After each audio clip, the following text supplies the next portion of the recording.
Hi, Adam. Good to see you, and thanks for taking part in the Makers Marketing Mastermind. Hi, Elliot. Great to be here. I know, I mean, we've spoken briefly, well, previously about what this is going to cover, and the area that I really want to dive in deeper with you within your expertise is the kind of integration between marketing, content marketing, and sales, and how marketing should be working with sales to kind of produce content that will help them speed up deals, increase the volume of deals, and everything like that. But it would be great before we get stuck into that to get an understanding of where you've come from and how you've got to where you are today. Sure. My career's really had three pretty distinct segments, and it's gone from product to marketing to sales and BD. So I spent the first part of my career in R&D working for a heat exchanger manufacturer. So in the HVAC space, basically. So designing innovative heat exchangers. So I've got something like 12 patents to my name, doing kind of pure R&D. I worked in the fuel cell products industry as part of that. So, and then finally, before my transition kind of more to marketing, it was in the EV space, so designing, carbon dioxide based refrigerant heat exchangers and things. So I realized that my passion lied with um, customers and just helping them solve their problems. So the way I thought to do that was to start with marketing, because I would constantly be asked, okay, you've invented this thing. What does it mean and why does anybody care about it? And that really crafted this point of view that if nobody understands what you did, it doesn't mean anything to anyone. So I started to have to divide, to create and devise like decks for executives to say, if you invest in the capital to produce this, here's the system benefits that will, here's the ROI on something like this, or a cost reduction opportunity in systems. And so then they said, well, can you write an article for our blog about this, just to kind of say what we've invented? And so that was how I started with digital marketing. From there, I said, well, if it worked for one company, I probably could do it for others. So I started doing kind of fractional engagements and really starting at freelance and moving more to fractional, defining content strategies for companies to help them tell their brand stories and explain product attributes, usually pretty complex technical engineering stuff, to their audiences. And when I started doing strategy, I found out pretty quickly that the first one of my first questions was, "What are your business goals?" and some of those kind of things. And often the answer was more money, grow, question mark. So it became pretty clear that these goals weren't really framed all that well across the board either. So I started doing strategic growth consulting, which is what I'm doing now. And an arm of that is fractional business development, where I help, yes, I can provide the inbound content marketing motion for them, but also help them with strategies for outbound, so that they've got this kind of outbound and inbound collaborative effort. And that gets things going faster and accelerates the progress. It's the kind of skill set and story arc that can only really be achieved through experience, I guess, going from engineer through to marketing through to sales. Exactly. And it's the engineer part made me curious, and I kept kind of the five why approach, is like, well, why is this true? Why is this true? When you get to some root causes, you start to see some fundamental breakdowns. And I think a lot of what we're going to talk about today is some of those, where you've got commercial team members in different roles that have slightly different motivations. When done right, it can be, constructive interference and help each other. But when done wrong, a lot can go off the rails and lead to some, bland or ineffective marketing. So I think it's important to just acknowledge those realities and then figure out what's the best way for these disciplines to work together. Yeah, I guess that leads really nicely then into the kind of opening question of this mastermind, which is based on your experience and so far is what is the biggest reason marketing and sales teams struggle to align when it comes to content creation, content marketing? I think it's a question of measurement and motivation. So sales typically is incentivized into a near term point of view. They're looking right in front of them. They've got tactical or more transactional, I guess, measured. They're measured more transactionally. They've got to hit quotas every quarter or every year. So they're all about, what can we sell today? What can I do today to help me make a sale by the end of the quarter? Whereas marketing tends to be, if done right, much more strategic. So they have a longer term view. Many of the marketing campaigns take months or portions of a year to really bear the fruit. So you've got one group looking right in front of them and one group looking months down the road. And so I think a lot of times the the urgency around the sales objectives makes marketing more distracting than they feel like it should be. So they kind of say, well, the marketers can do whatever they're going to do. We've got to hit our numbers. And so I think that fundamental mismatch is the root of a lot of this. And down to your experience of then sitting, well, having a leg in marketing and a leg in sales, who should be driving the culture there of better collaboration? Is it more on the sales side, or is it on the marketing side, or is it someone that should ideally be overlooking both, or how does that work in an ideal world? I've seen a lot of different organizational setups. So, I mean, I think the real answer is the customer and the market should be driving all of this, and both disciplines should work to support the customer. But in practice, I think the more strategic element is going to have a better view, a higher level view of how the interaction should go to make sure it's successful. So, given that, I would view it to be marketing. A lot of times, there's somebody over top of marketing and sales, like one role overseeing both.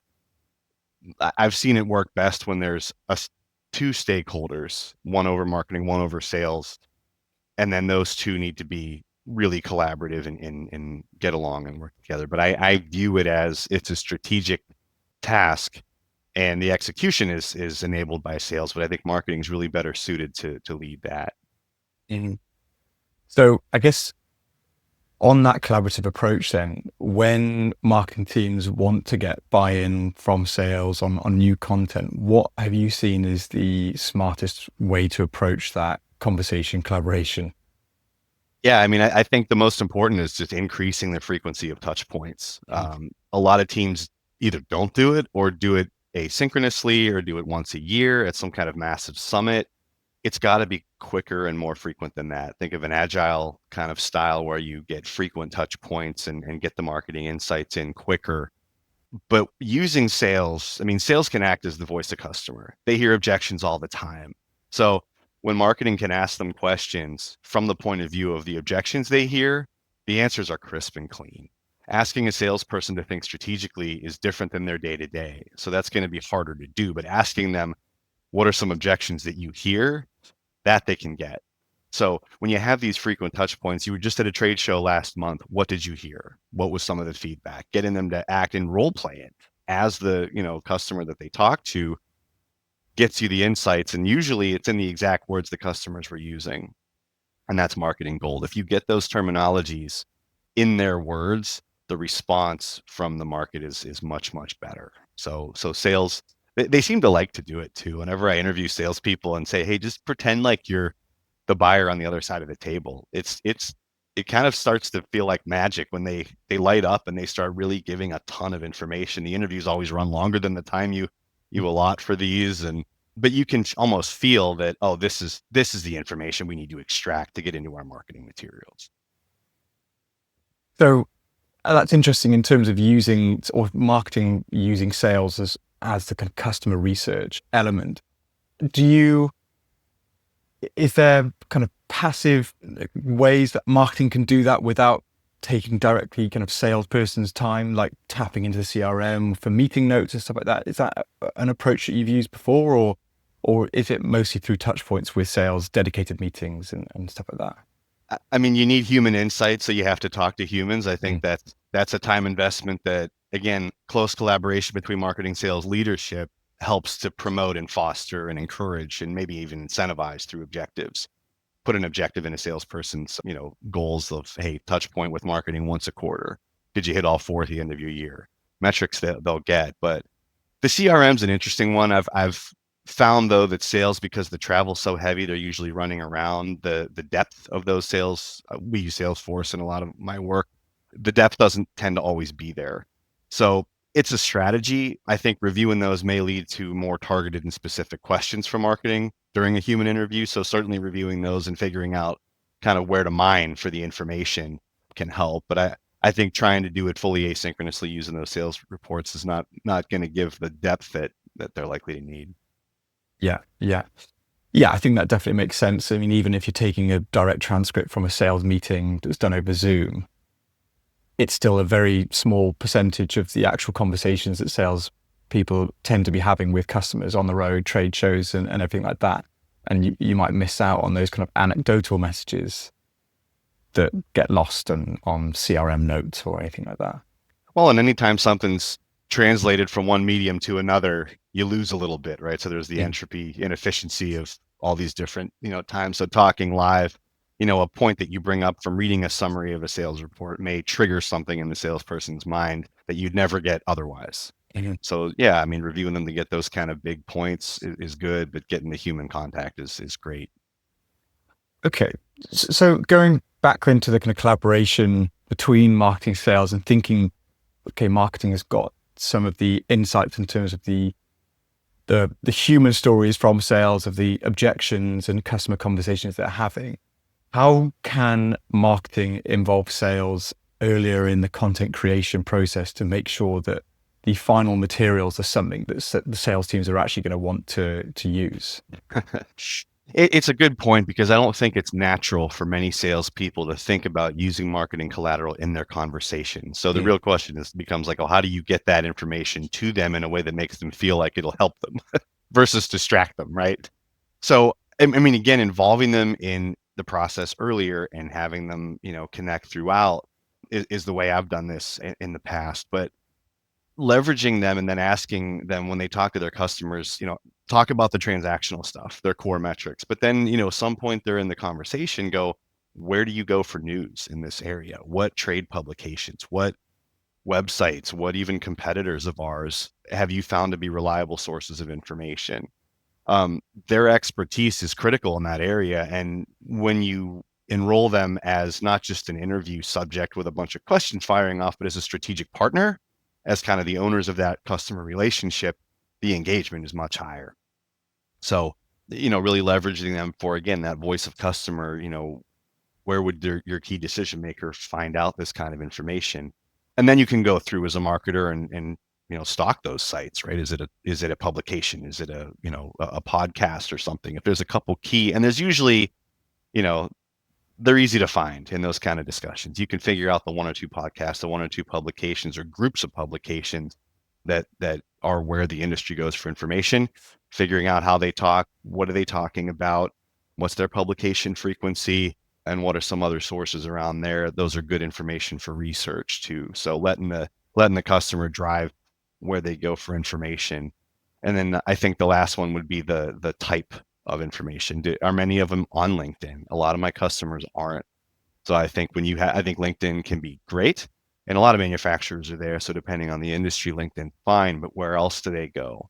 YouTube for a lot of the like HVAC repair and aftermarket stuff. YouTube videos are really really helpful for that. Reddit is becoming a bigger source. So just pressure testing what channels are really the ones that you use, and then within those channels, what does the content look like to make sure that what you produce is what the market expects to see. Mhm. And I guess that's from an awareness perspective then, in terms of, again, using sales as the voice of the customer to get an idea of where your customers are hanging out as well as what they're talking about. When it comes to especially sales cycles that are typically pretty long term and there's a buying committee, how collaborative are you being with the sales team in terms of building out practical ways of making sure the content that they produce actually helps sales teams move deals forward? Is that something that you're ideally strategically thinking about in terms of, okay, well, we need to speak to this committee member on this about buying committee, and sales teams might think, okay, we've actually got a gap here where we don't have a comparison document against a competitor in this space, or even a lot more bottom funnel in terms of what is it like the post-purchase process with our company and stuff like that.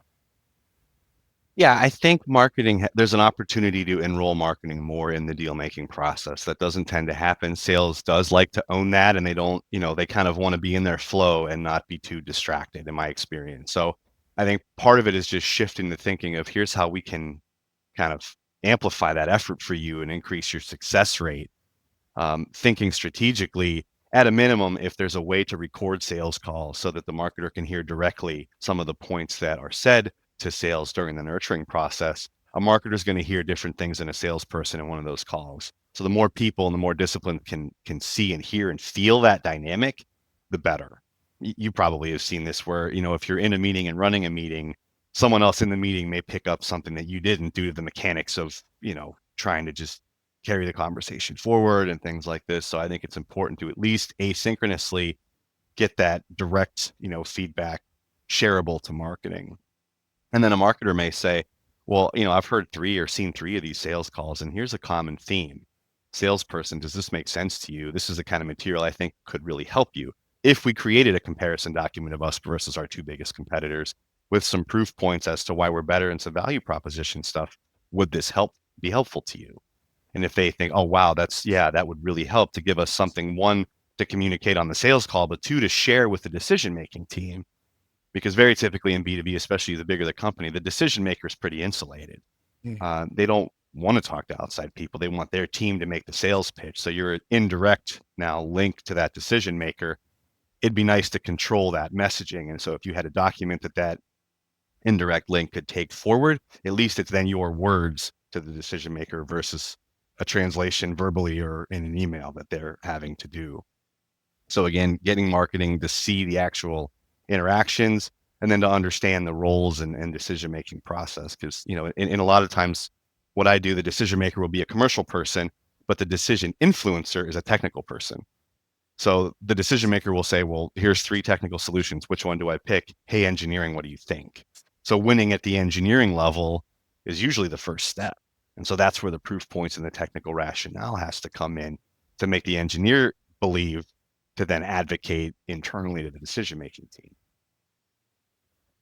And do you see that often? You've seen it as like an effective marketing sales collaboration in terms of marketing producing almost internally focused PDFs that aren't shared publicly, that might just be based for one big account, that is basically using material, because we've all seen in some salespeople's folders, they might have created some very kind of scraggy looking PowerPoint document that they kind of go to and share every time, because it's just something that they've created at the start and is basically their way of talking their customer through a specific solution, as opposed to it being a bit more standardized by marketing, being able to properly create a document that sales can then use. Do you see that as an effective way of sales and marketing working together when it comes to this part of the process? Or I think it can be. I mean, you need to have some kind of table stake flyer material or something that's just the general, like, what is, it's kind of like a one pager if it were a slide or something, like what is it, right? But then the why is the next layer of that. And so I think, yeah, creating the standardized documents is a good first step, but the next one is creating kind of a customized message per key, especially if it's a key account. If it's a volume play where there's thousands or even more customers, then I think you have to standardize. But I think in a lot of, at least B2B in my world, there are whales and there are, well, whatever, blue whales and orcas, I'll say. Like, there's a few big fish you want to definitely win. And then there's a few of the kind of the next layer down for a new entry to market. That next layer is often where you win. And so creating a customized approach for how the orca can, I'm going to keep going with this analogy, but get more krill or fish than the blue whale, that they're very interested in. So that point of view from sales, kind of tailored to the specific customer, can be helpful. So I think it's both. I think it's a overall message, and then it's a based on who they're talking to and a knowledge of where in the market they are and where they're trying to go. How can what we're doing in our partnership help you get there? I think that's a way to kind of have a customized yet standard approach. mm-hmm, mm-hmm. And I guess it then takes some understanding. Again, I guess it all comes back to the collaboration play in terms of how marketing prioritizes some of these actions, and if there are some of those blue whales that are in need of kind of custom content, whether it could be anything from video to kind of a sales-based PDF or a comparison document or something like that, is being able to prioritize those tasks. Yeah, and I think sales can help by asking, what types of content do you look for? But I think marketing is also well suited to look at that and say, well, what am I reading between the lines here, and going, what aren't you saying that clearly would be very helpful in solving this problem for you? And I think presenting that and then getting feedback on it. Here's something we put together based on feedback we heard and we think can help. What do you think, sales? And then sales can take forward. And what do you think, customer? about this? Especially if it lands, what's the feedback and why was it impactful? Just getting that, the feedback on the content produced, I think is important. So however and wherever you can get that either from sales or from the customers can help as well. Okay. So once then the content is ready, assuming that they've followed these best practices that we've discussed up to now, Yeah. how would you recommend then marketing teams drive consistent adoption and use among these busy sales reps? I guess part of the answer is in what we've already discussed in terms of getting their buy-in from the start. But is there anything else that you've seen that works in terms of actually creating consistent adoption? I mean, clever strategies, everybody sends a follow-up email after a meeting. I mean, at least you're supposed to. Thanks for the time. Here are the things we talked about. Here's what you can expect from us. What I love to do is attach, hey, here's some collateral we put together summarizing some of the points we made. Feel free to share this internally. And we're happy to talk about this again or with a broader team at any point if there are questions. But really putting a bow on what we talked about, they're trying to figure out why you. So again, having that piece of collateral at the ready and shareable in the follow-up email has been really helpful because, I know it's been helpful, at least in my experience, because you start hearing things from that document come back to you in questions that are asked or in other points from the market. So when you hear your words coming out of the customer's mouth, you know that it's landed at least, especially if it was someone not directly in the meeting. So that tells you, one, they shared it, and two, it landed. So, that's a kind of a clever way. I do this in LinkedIn DMs as well. Like, oh, hey, can I share, based on just what our conversation is, I think this may be interesting to you. Can I send it to you? Could I share it with you? Just having something, and it's got to be simple. It can't be a white paper or something. I mean, I guess it could be, but I like the one-page snapshot value proposition type stuff, just to really reground on what we talked about and what this is. And then, hopefully the goal of all of it's to encourage a subsequent discussion. So just giving them ammunition to help explain the opportunity or the product to somebody, and then bringing them into the next call. And how much does it come down to, assuming that a marketing function has been doing this correctly for a year, 2 years, and there's sales reps that have joined the company since, how much does it come down to at the start of their journey with that business, marketing, educating them on this is what we've got available to you and this is how to access it? After whatever meeting you have, it's worth having a look through this folder of content that we've created over the last 2 years based on sales feedback. That's a great question, and I think it's really important. So when you join a company, you establish your workflow in the first 6 months, I would guess. I mean, every role I've ever had, I mean, after 6 months, you kind of know how you're going to behave in this environment. So marketing getting in early and saying, hey, this is, we want to be really collaborative with you. We want to help you win so you can help us win, all those things. Here are some things we've created. By the way, let's put a call on every month to just chat through what you're hearing, what you're seeing, and what needs you might have. What other material should we add to a folder like this? Or should we modify any of these based on either, market movement or trend changes or things? I don't know, AI has been a big one lately, right? Getting those insights into the marketing materials to refresh and then put them in a centralized place to use. Yeah, I think that's critical, but it's important to do early in a salesperson's journey so that the workflow, that can be part of their workflow. They don't have to add it in 6 months or later down the line after they've not been used to doing it. Okay, great. So I guess kind of then looking at the whole process of what we've been talking about, can you share any real world examples where marketing and sales have collaborated successfully on content, and maybe what elements of what we spoke about so far have made that work? Sure. In a lot of my role, I present, I think, almost all the time. And so I put together basically high level value propositions. It's a point of view. And, one of my biggest clients, we have a point of view that's different from everybody else in the marketplace. So from a differentiation standpoint, it's easy. From a adoption standpoint, it's hard because everyone else is doing it this way and we're doing it our way. What are we missing? So that's the bridge I was trying to cross. So I would go out and do, webinars and podcasts and things and, present this different point of view. And then, I didn't hear any direct feedback, but then I would get a note from sales to say, hey, there was a couple questions on they sat in one of the presentations and had a few questions. Could you meet with them directly to explain this a little bit more? Great. There's a captive audience. BD and kind of the marketing function is really well suited to frame those value props and collect the way that we would ask a question may be different than what a salesperson would ask. So I did an engagement like that. They went back, and then a hard inquiry came with a product quote for our product that was different. And so then there had to be this testing, validation plan. And what we heard was the third party that was doing the testing was asking, like, why are you doing this different way when everything else we see is over here? And the rationale was every point I said in all the materials that were presented. So when you do it right and that collaboration loop is there and you're connected with sales and you start hearing your value propositions come out of the mouth of your customer, that's it. That is nirvana. That is the end state that you want. And that's why it's so important to get that feedback frequently to adjust and iterate your messaging, because there's no way that first presentation I made stayed that way. I kept having to adjust it based on the feedback we got. And those value proposition points that were said to the third party from our customer, you better believe were the first 3 slides I started using in subsequent presentations, right? Because that's what landed the most. And even I kind of tweaked the graphic. I found out a couple, it was like a pie chart versus a bar chart. The bar chart worked better. Great information, so you can kind of collect that, but you have to have the frequent touch points to get it. Mm-hmm. Mm-hmm.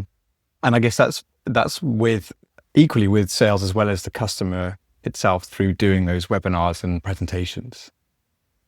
And from an engagement standpoint from sales, it's really, really helpful to have sales experience that. Because you feel it. It's fun, right? I mean, whenever you have a solution that somebody gets, like even on a call, it's inspiring. It makes you want to keep doing this work. And if sales can experience that, it's like a drug. They want more of that. They want to do that again and give all their customers that experience. So enrolling them and just kind of letting them be on the call and listen to that interaction, it's incredible. And it's fun. It just makes this whole thing really fun to do. Yeah, completely agree. Great. Well, I think that then leads us really onto the section where it's the kind of last parting piece of advice, really, which is based on what we've spoken about for marketing leaders looking to kind of strengthen their relationship with sales. What is that one takeaway, one piece of advice you'd give them to kind of help them get started on the right foot? I think something that's undervalued, though, is, I mentioned earlier in our discussion that sales thinks transactionally and kind of near term. That doesn't mean they're not motivated and interested in helping the business win. So, when you enroll them and ask for their time and get it, I've probably said enough times, make sure we're enrolling them, frequently and all this kind of thing throughout. At the end, show them the results of the campaign they helped with. Even in terms of like, you gave us this insight, here's what we did with it, and here's what we saw.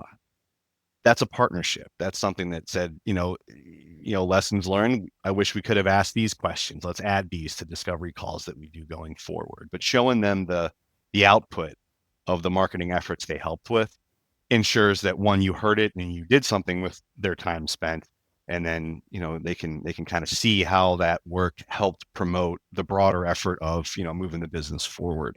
So I think it's a little bit, most people think they're not interested or too busy, and maybe in some cases that's true, but in my experience, many of the sales colleagues I work with really appreciate seeing kind of the end of the rainbow, so to speak, on a lot of these efforts and campaigns. And they were, if they see it and it worked, they're much more likely to help you do it again, and even a better, in a more deeper and longer way than before.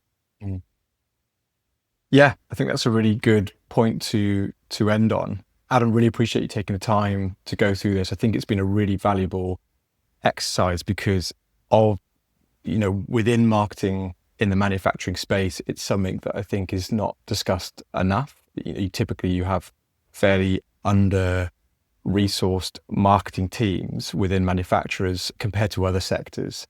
And there could be, I always think there could be a lot more integration, collaboration with sales, which normally have a bigger team and a lot more customer interaction for the reasons that you said over the last half an hour in terms of using them as your voice of the customer and really helping them drive where the content's going to be going. So yeah, thank you for going through this mastermind. I think it's been really helpful. Where can people contact you if they want to find out more or discuss this in a bit more depth? Yeah, always have. You could probably tell I love talking about these kinds of things. I think there's a real opportunity for marketers. So I'm on LinkedIn, so Adam-S-Kimmel, and then my website's askconsultingsolutions.com. So always happy to engage people there. Perfect. Thank you, Emil. Thank you, Adam. Appreciate it. Thanks, Elliot. Great to talk to you. Cheers.